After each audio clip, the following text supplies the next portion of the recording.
สบายดีแล้วก็สวัสดีหมดทุกผู้ทุกคน คลิปนี้เราจะพาทุกคนเลาะเนาะเลาะจักน้อยหนึ่งก่อนกลับ โดยเลาะโดยบ่ได้ตั้งใจเลาะทุกคนเลาะแบบฟ้าวๆเพราะว่านัดกับน้องทรายไว้เนาะยืนท่าอยู่ตรงนี้ถึกแล้วเนาะยืนท่าเพิ่นคือรถวิ่งมานะเห็นปะรถวิ่งมาทางเพิ่นสิวิ่งมาก็เลยไปท้ายเอาอันตึกห่างนะเนาะว่าฮอดตรงนี้เด้อตรงนั้นเด้อเจ้าอยู่ตรงนี้บ่สินะก็อยู่ตรงนี้ว่าสิสื่อสารบ่เข้าใจทางนี้ก็เข้าใจว่าเพิ่นบอกให้ไปตรงนั้นก็พากันไปหั่นน่ะด้วยความสื่อสารบ่เข้าใจกันก็เลยเก็บบรรยากาศได้เล็กน้อยนึงเนาะตอนประมาณหม่อง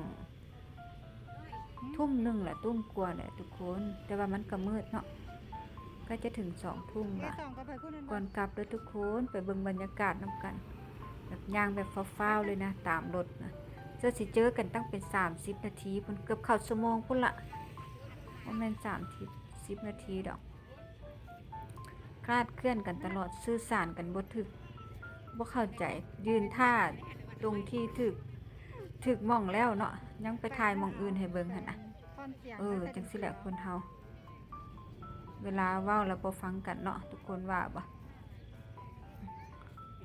ก็เลยได้บรรยากาศจักหน่อยนึงเก็บบรรยากาศจักหน่อยนึงก็บ่ได้เก็บภายในดอกทุกคนอันย่างแบบฟ้าๆนี่เก็บตรงอันยังก็ตรงที่มีมอเตอร์ไซค์ไปฝากนะ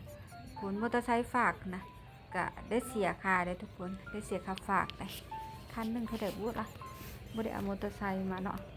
ก็เลยบ่รู้มื้อหน้าก็สิถามเพิ่นว่าคันนึงเท่าใดบ่ฝากบ่ได้ทุกคนมันเสียไปชมบรรยากาศนำกันเลยนะทุกคนขอบคุณทุกกำลังใจที่แวะเวียนเข้ามาชมคลิปจ๋าน้อยเด้อค่ะ